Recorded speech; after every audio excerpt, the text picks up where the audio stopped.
mais c'était un beau moment après 2 ans et demi. Après 2 ans et demi et je pense que moi aussi je vais dire merci à Anthony parce que Anthony, certes, c'est une lutte qui le dépasse. Anthony, c'est aussi un symbole de toute la lutte qui est menée par l'inspection du travail, de toutes celles et ceux qui luttent dans ce pays pour que les droits des travailleurs et des travailleuses soient respectés. Mais Anthony, c'est aussi lui qui a été en première ligne avec la souffrance de sa famille, de savoir s'il devait vivre à 200 km de chez lui pour aller travailler, puis d'être muté dans un autre département. C'est la souffrance d'avoir été sous pression continue pendant plusieurs mois et plusieurs années. Et donc, ça fait du bien, ce moment qu'on vient de vivre dans le tribunal. Et moi, je voudrais remercier particulièrement Anthony parce que c'est parce qu'il y a des gens qui restent debout, qui refusent de plier, que derrière, tant de gens ont du courage pour ensuite lutter et se battre. Et je crois que ce qui est en train de se passer, le rassemblement que nous faisons ici est un rassemblement qui est important. Parce qu'il est insupportable quand Olivier Véran explique qu'il a menti sur les masques, que Anthony Smith reste sanctionné pour avoir juste demandé la protection des salariés, et notamment d'aide à domicile qui était directement en lien avec des personnes les plus fragilisées.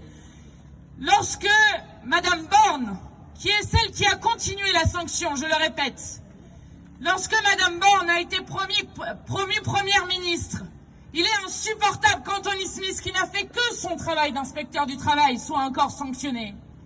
Lorsque Madame Pénicaud, que le gouvernement a osé proposer au Bureau international du travail comme notre candidate pour représenter notre pays, eh bien, lorsque Mme Pénicaud est présentée à l'Organisation internationale du travail, alors qu'elle a violé directement une des règles d'indépendance, et ça a été rappelé à ce moment dans le tribunal, elle a violé une des règles de l'indépendance de l'inspection du travail qui est inscrite dans les règles de l'Organisation internationale du travail.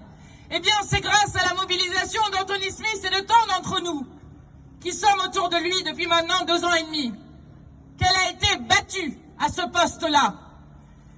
Et donc, il est insupportable que, alors que ce gouvernement a menti sans vergogne, alors que ce gouvernement met en danger impunément les gens, et on le voit encore maintenant avec des services qui sont fermés l'été, qui ne peuvent pas accueillir des personnes lorsqu'elles sont en danger, notamment avec les services d'urgence fermés. Il est insupportable que celles et ceux qui veulent protéger les salariés de ce pays soient non seulement désarmés, puisqu'on me rappelait le chiffre de 20% d'effectifs en moins en 10 ans, et ce chiffre effrayant que tu viens de rappeler, de 1800 inspecteurs et inspectrices du travail pour 20 millions de salariés dans ce pays. Eh bien, si nous sommes là, c'est pour réaffirmer que, oui, nous voulons que toutes les sanctions soient levées sur Anthony Smith, et c'est quand même bien parti, on croise les doigts. Oui, nous voulons réaffirmer ainsi l'indépendance de l'inspection du travail. Et oui, nous voulons réaffirmer que nous voulons une inspection du travail forte dans notre pays, parce que c'est le seul moyen de protéger celles et ceux qui travaillent, et celles et ceux d'ailleurs qui en sont privés. Donc merci Anthony d'avoir tenu, merci d'avoir été si nombreux et nombreuses à ses côtés, et je le dis aussi en tant que coprésidente de son comité de soutien.